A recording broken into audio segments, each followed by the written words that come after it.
Hi friends, welcome to our channel. ముందుగా ప్రతి ఒక్కరికి దీపావళి పండుగ శుభాకాంక్షలు. మా ఇంట్లో దీపావళి పండుగ ఎలా చేసుకున్నానో చూసేద్దాం రండి.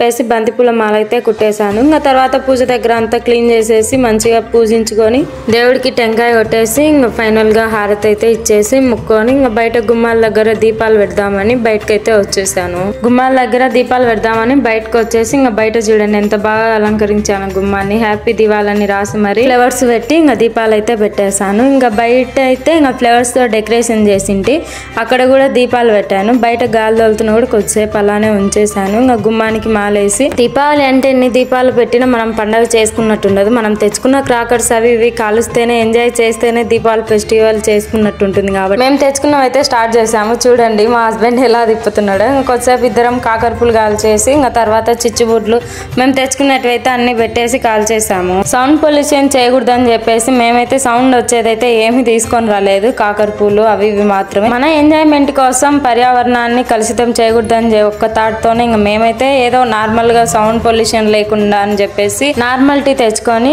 మా పెళ్ళైన తర్వాత ఫస్ట్ దివాళీ కాబట్టి చాలా బాగా ఎంజాయ్ చేసాం ఈ దివాళిని. మీరైతే ఎలా ఎంజాయ్ చేశారో తప్పకుండా కామెంట్ లో చెప్పండి. Please like and subscribe my channel. Bye.